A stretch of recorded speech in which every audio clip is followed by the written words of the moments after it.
clima esquentou na Assembleia Legislativa.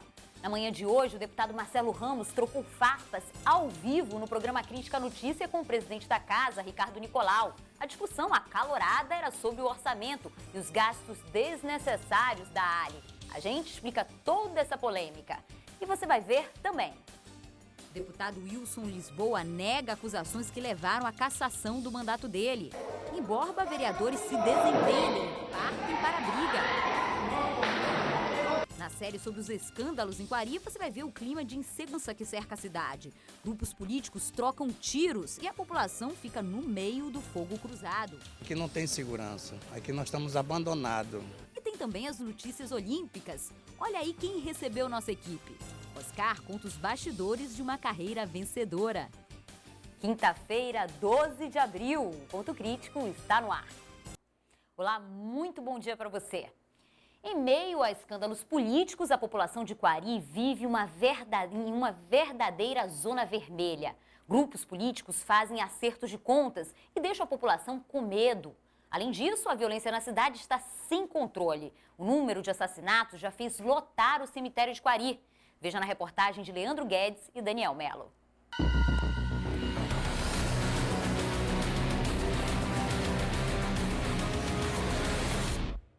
Quem vê o casal feliz conversando no centro de Quari chega a pensar que por aqui reina a tranquilidade.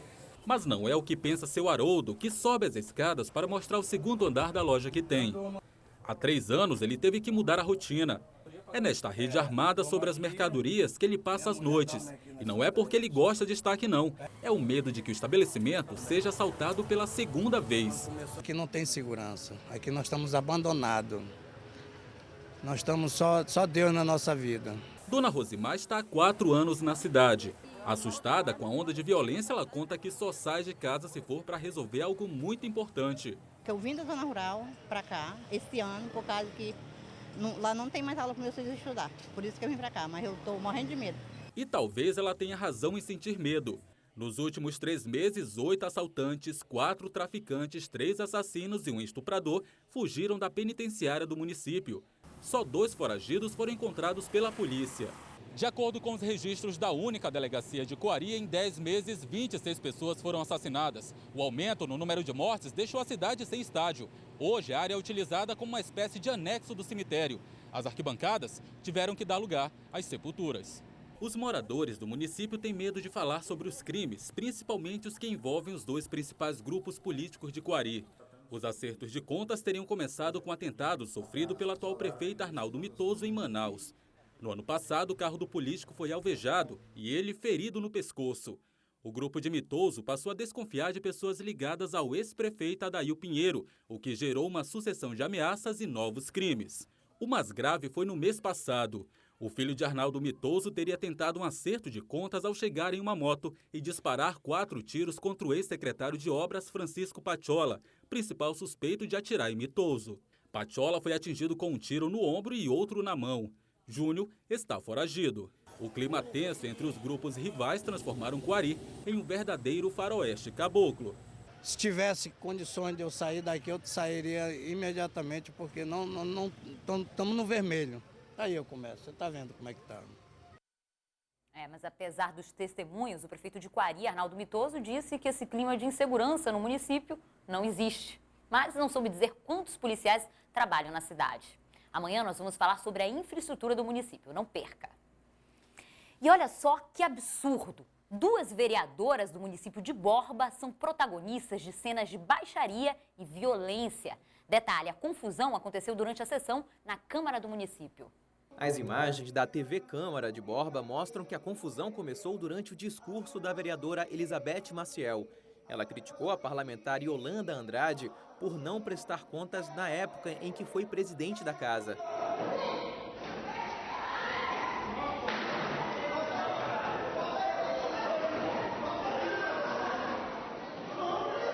Yolanda se irrita e as duas partem para as vias de fato. Uma das vereadoras tenta usar os tamancos como arma, mas é contida pelos colegas. O caso foi registrado na delegacia do município. Absurdo. O Sindicato das Empresas de Transporte Coletivo de Manaus quer punição para os responsáveis pela paralisação dos rodoviários. Cerca de 500 mil usuários do transporte coletivo foram prejudicados. E os prejuízos, segundo o próprio sindicato, somam mais de R$1 milhão. De acordo com o diretor executivo do Sinetran, em nenhum momento os manifestantes apresentaram reivindicações para o órgão. Ele afirmou que o prejuízo causado pela paralisação passou de R$1 milhão. Agora, o foco é achar quem mobilizou a manifestação. O Sinetran vai fornecer ao Tribunal Regional do Trabalho e à Delegacia do Consumidor imagens gravadas por celulares e pelas câmeras de circuito interno das empresas para agilizar a investigação. Aqueles que forem definidos pela lei como responsáveis, que ficar provado categoricamente que eles são os culpados, eles serão punidos. A paralisação durou aproximadamente 7 horas. 10 mil rodoviários resolveram cruzar os braços para reivindicar direitos trabalhistas, como o pagamento do INSS e do FGTS. As reivindicações foram encaminhadas ao Tribunal Regional do Trabalho no dia 21 de março, segundo mostra o documento apresentado por Josildo Oliveira, ex-presidente do Sindicato dos Rodoviários. Ele é acusado de liderar a greve que paralisou Manaus. Aí vem a discussão, Josildo, foi tu que mandou, eu participei da greve e participarei novamente, se assim for convocado pelos trabalhadores. Nós fomos procurados por eles, pelos trabalhadores, em virtude do sofrimento que a classe vem sofrendo com essa incerteza de direção do Sindicato Rodoviário. Bom, ontem os vereadores de Manaus tentaram colocar em dia as pautas das reuniões comprometidas por causa das faltas na terça-feira, dia da paralisação dos rodoviários. Eles fizeram 2 sessões para compensar. Um a um, os vereadores foram à tribuna se defender da acusação de que teriam sido indiferentes à paralisação dos rodoviários. No dia da confusão, a sessão foi cancelada por falta de quórum. O presidente da Câmara anunciou que a sessão seria reposta ontem mesmo e ameaçou quem não comparecesse. Vão levar a falta. Infelizmente, quem não estiver presente, faltou. Além de se defenderem, os vereadores também atacaram. Para a oposição, a ausência do prefeito Amazonino Mendes na cidade foi o que deu brecha para a paralisação dos rodoviários. Eu não sei onde está o prefeito e nem qual é a razão da sua missão fora da cidade. Ele nem sequer ligou para saber da situação. E quem disse isso não sou eu, é o prefeito em exercício, o doutor Lafayette, que lamentavelmente se viu dentro de um turbilhão. O líder do prefeito na casa decidiu acabar com o mistério e revelou a agenda do prefeito nesta viagem durante o feriadão da Semana Santa. Amazonino está ciente de tudo que aconteceu na cidade. O prefeito viajou a Brasília e São Paulo para buscar recursos, inclusive foi ver a questão do BRT, que é importante, da questão da mobilidade para a cidade de Manaus. O prefeito está em missão oficial. Eu conversei com o prefeito achou que o ato foi um ato criminoso, um ato que merece repúdio na nossa cidade. Quando ele chegar, está chegando no dia de hoje, vai tomar as providências para que isso não ocorra mais e punir de maneira exemplar essas pessoas que proporcionaram esse ato ontem na nossa cidade. Os vereadores também querem entender o que aconteceu para poder cobrar punições. Ademar Bandeira quer ouvir o Sindicato dos Rodoviários. Se realmente não tem participação, que venha, através do requerimento nós estamos protocolando nessa casa, para que ele venha se justificar e dar uma resposta à sociedade. O vereador Jaildo dos Rodoviários recebeu a pauta de reivindicação da categoria. Ele promete tomar providências para tentar evitar prejuízos à população e à categoria. Através da Comissão de Transporte, nós vamos formular um documento, um requerimento, levando para o Ministério Público do Estado, Ministério Público do Trabalho, Delegacia Regional do Trabalho, para que ele dê uma resposta o mais rápido possível, para que a sociedade não seja penalizada. Depois da viagem do feriadão, o prefeito Amazonino Mendes falou sobre a misteriosa agenda em São Paulo e o que soube da paralisação. Todos os dias eu atendo uma infinidade de pessoas, né, que seccionam o trabalho. E às vezes isso cansa. Aí você tem que dar Aí eu sempre faço o último agradável. Quando eu vou para São Paulo, eu procuro conversar lá, me relacionar melhor, né? Eu já estava de longe vendo tudo o negócio da greve, me informando, dando direções e tal. Quem será que está falando a verdade, hein? Fechado o cerco aos candidatos, ficha suja. A Procuradoria Regional Eleitoral firmou um acordo com o Tribunal de Contas do Estado para troca de informações sobre os gestores que tiveram as contas rejeitadas nos últimos 5 anos. A repórter Thea Morel tem as informações. Thea. A ideia é que os promotores eleitorais recebam com mais rapidez informações sobre as contas de ex-gestores que foram reprovadas nos últimos 5 anos. Isso agilizaria a aplicação da lei da ficha limpa, que torna candidatos inelegíveis, principalmente depois que eles tiveram processos que foram julgados por um colegiado, como é o caso do Pleno do TCE, e foram condenados. Os promotores eleitorais são justamente aqueles responsáveis pelas denúncias nesses casos.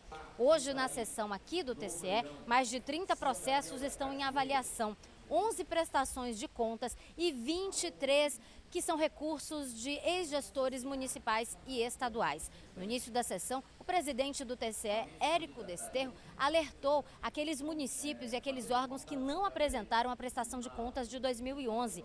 O prazo final era 31 de março. Esses municípios e esses órgãos têm 10 dias para fazer essa prestação de contas, ou então o TCE vai pedir que o governo do estado faça uma intervenção nessas localidades. 14 municípios estão inadimplentes com o TCE, entre eles Anori, Altazes, Codajás e Novo Airão. Também existem 5 câmaras municipais de interior que não entregaram a prestação de contas ao TCE e alguns outros órgãos, como por exemplo a Casa Militar, que faz parte do governo do estado.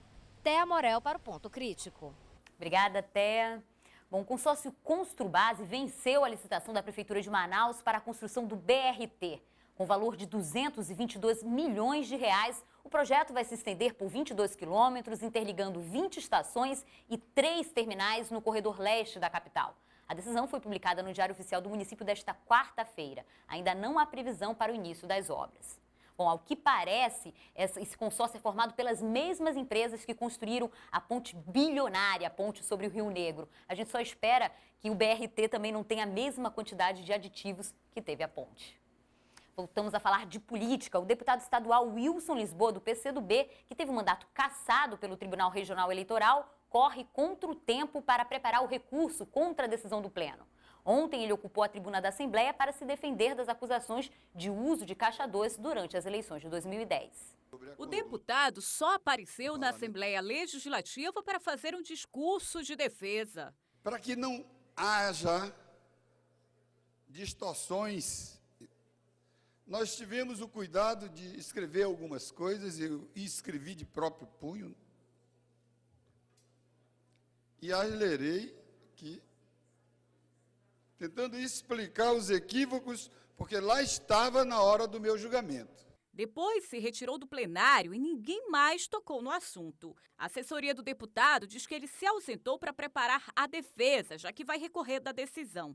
Lisboa foi acusado de fazer caixa 2 e falsificar documentos nas eleições em 2010. Entre os gastos de campanha não comprovados estão viagens que o deputado teria feito para municípios do interior.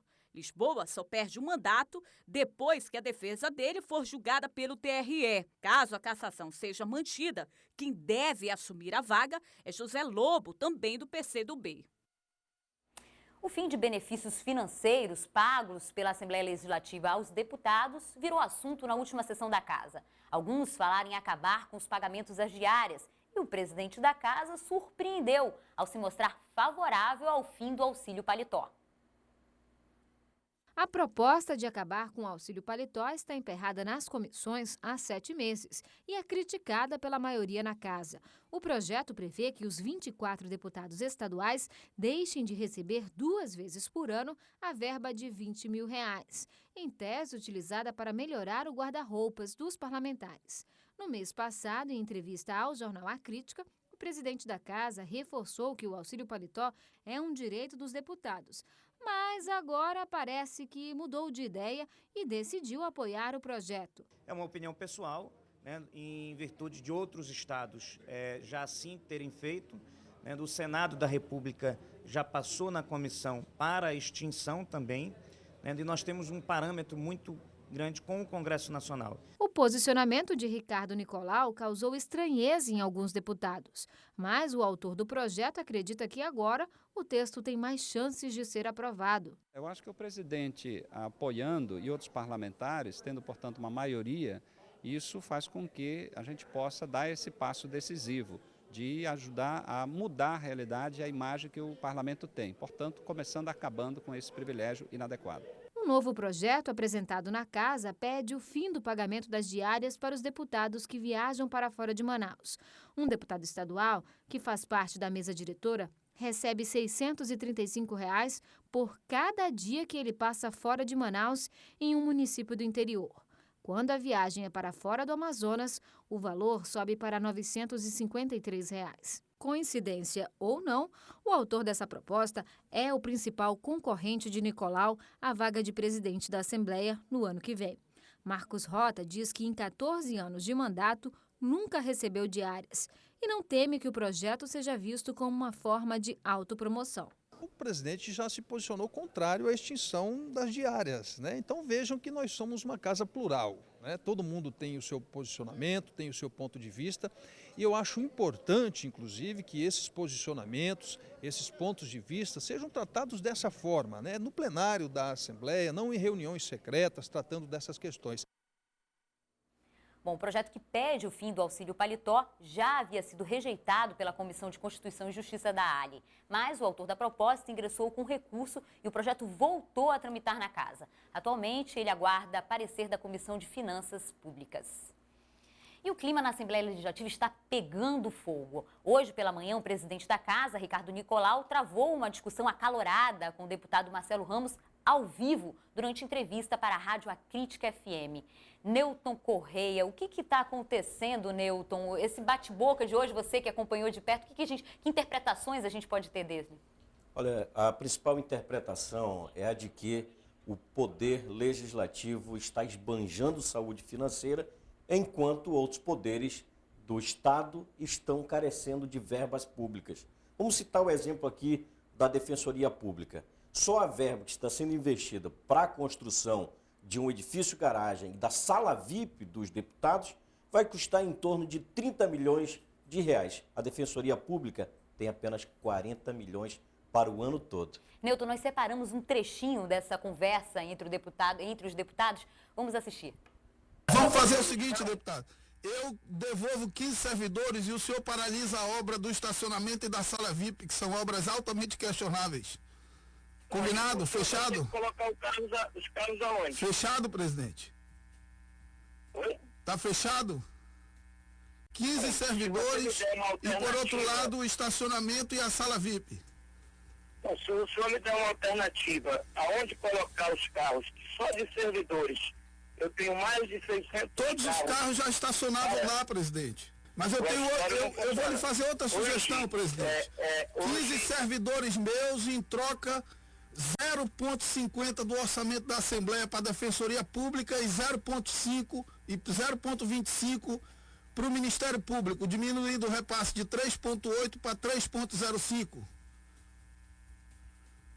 Nós podemos fazer esse estudo, mas é preciso, né? É preciso, acima do discurso, nós precisamos analisar efetivamente.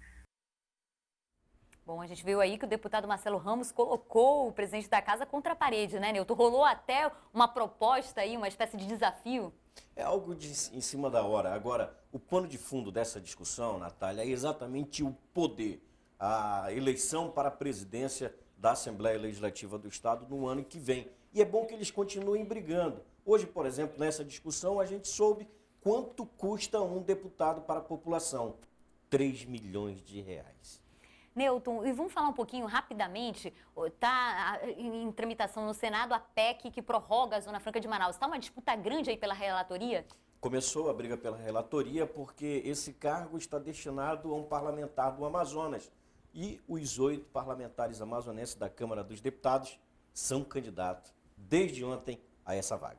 E que diferença isso pode fazer, Newton? Muita diferença, principalmente para quem vai disputar a eleição de 2014. E é um cargo de alta visibilidade. Você imagina aquele que conseguir aprovar a prorrogação da Zona Franca por mais 50 anos, como terá um bom discurso para as eleições, para a campanha política. Todo mundo quer faturar, né, Todo mundo quer faturar.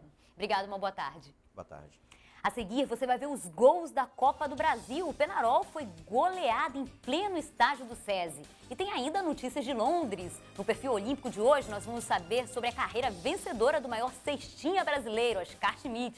Não sai daí. Londres 2012. Na terça-feira, nós mostramos com exclusividade o perfil de um dos maiores nadadores da atualidade. Hoje nós vamos mostrar a carreira do atleta brasileiro que mais participou de Jogos Olímpicos na carreira desportiva. Conheço um pouco de Oscar Schmidt, o Mão Santa, que vai trabalhar como comentarista da Record.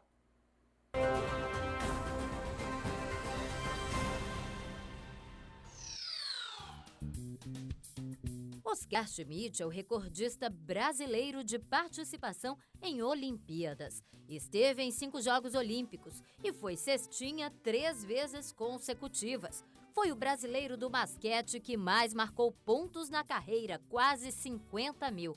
Sem dúvida, ele é um dos maiores atletas de todos os tempos. Esse superastro encontrou um tempinho na agenda apertada para falar com a equipe de A Crítica nos estúdios da Rede Record.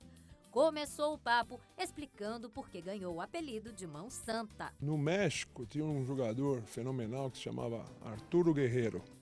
E o apelido dele era Mano Santa, porque ele metia muita bola. O Álvaro José e o Juarez Araújo, repórteres, um dia falaram, mas se o México tem o Mano Santa, nós também temos o Mão Santa. E me apelidaram e foi uma coisa quase assim, sem pretensão nenhuma, mas isso foi pegando e virou um apelido que o Brasil inteiro reconhece, esse apelido, que eu acho muito legal. Só que de Mão Santa não tem nada. É mão treinada. Ele marcou 338 pontos nas Olimpíadas de Seul.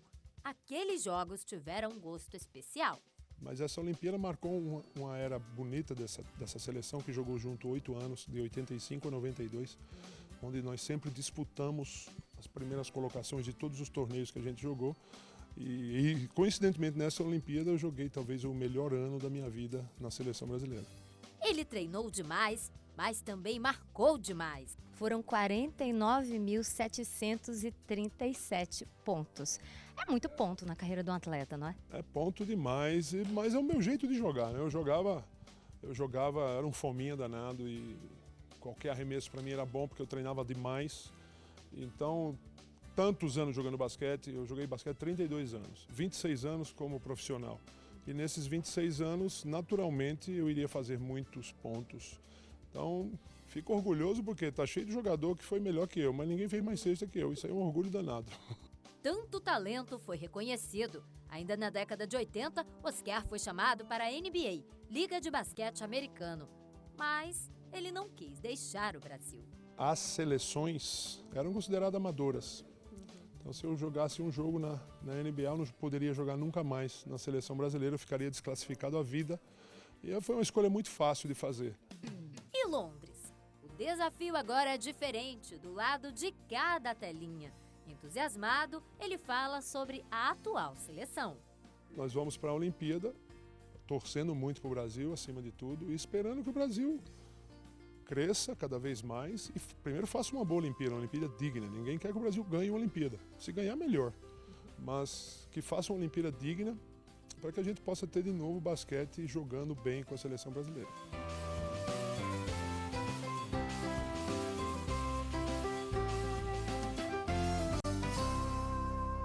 Povo do Amazonas, um beijão. Muito legal, né? Bom, o programa Alô Amazonas de hoje vai fazer o sorteio do vencedor da promoção do programa Magazine, que deu uma camisa autografada da ex-jogadora de vôlei Virna. A entrega vai ser no programa Craque deste sábado, não perca. E no A Crítica na TV desta quinta-feira você vai conferir uma matéria especial com o nadador Leonardo de Deus, aquele da polêmica com a touca nos Jogos Pan-Americanos de Guadalajara. O A Crítica na TV vai ao ar logo mais às 6h50 da noite. Vamos falar de futebol. O Peñarol deu adeus à Copa do Brasil. O time amazonense foi goleado pelo Atlético Mineiro na frente de 4.000 torcedores que foram ao estádio do SESI na noite de ontem. Confira os gols. O time de Minas abriu o placar aos 58 segundos da partida. Logo depois do escanteio, Felipe Souto chutou forte, 1-0 para o Galo Mineiro. André ampliou para o Atlético. Ainda no primeiro tempo, Guilherme fez o terceiro do time de Minas. Depois do intervalo, a equipe mineira precisou de 32 minutos para aumentar com André, o segundo dele no jogo. O terceiro de André e quinto do Atlético veio 1 minuto depois. Dessa vez de bicicleta, com estilo. Um golaço. Final, Peñarol 0, Atlético Mineiro 5. E assim a gente encerra o programa Ponto Crítico de hoje. Você fica agora com o Alô Amazonas, que traz um caso gravíssimo de vendas de alvarás falsificados. E tem também um incêndio no prédio Maria Beatriz, no centro da cidade. Até amanhã.